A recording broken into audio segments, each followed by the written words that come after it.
Fabien nous a rejoints. Finalement, nous sommes largement avancés, presque au terme de ce programme déjà.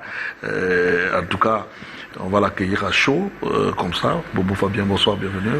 Bonsoir Bouba, bonsoir à votre riche panel, bonsoir à vos techniciens qui nous permettent de parler, bonsoir à vos nombreux téléspectateurs qui sont dissimulés comme ça à travers le Cameroun, l'Afrique et le monde entier. Et merci de m'avoir invité malgré les péripéties du voyage. Voilà. Je crois que j'ai tenu bon et je voulais vraiment être là sur ce plateau. Merci, vous y êtes déjà. Vous allez prendre le train en marche pour dire un mot sur l'ensemble de la liste de Rigobertson.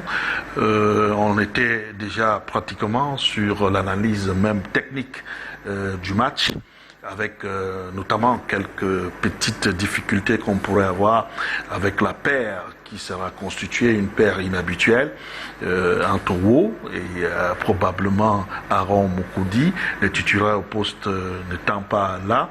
Est-ce que vous avez des appréhensions quand vous regardez cette liste de 24 de Rigobertson?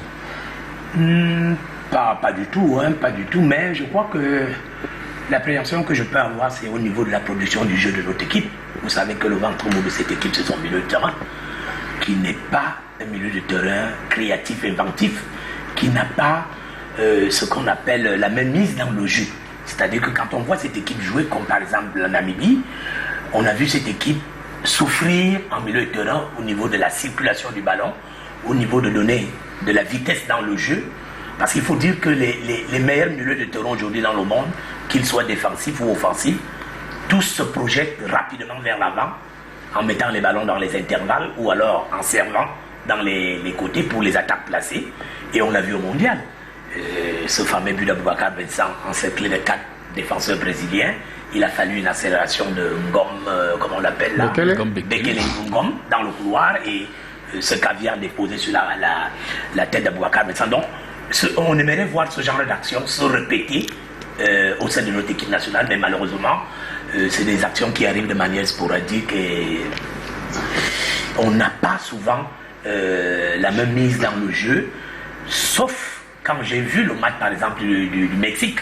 On a vu une équipe du Cameroun produire le jeu avec le milieu de terrain malheureusement qui n'est pas là, comment on l'appelle, Koundé Malon, qui pour moi est un excellent milieu de terrain, combatif, créatif et qui se projette de l'avant, contrairement aux autres milieux de terrain. Parce que si on avait deux gars comme ça, nous avons par exemple un garçon comme Ncham, qui sait utiliser le ballon, qui peut mettre une passe de 5-10 mètres dans l'intervalle pour nourrir les attaquants, mais il va falloir que le milieu de terrain répète ce type d'exercice pour inquiéter l'adversaire. Parce que si le milieu de terrain ne produit pas le jeu vers l'avant, l'équipe donne l'impression que les attaquants ne jouent pas bien.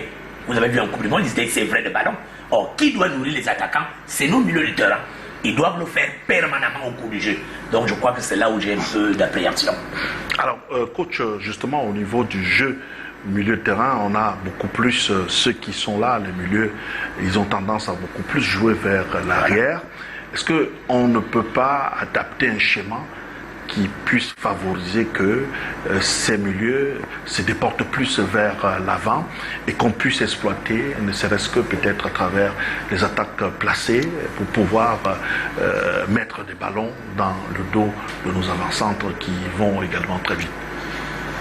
Bouba, peut-être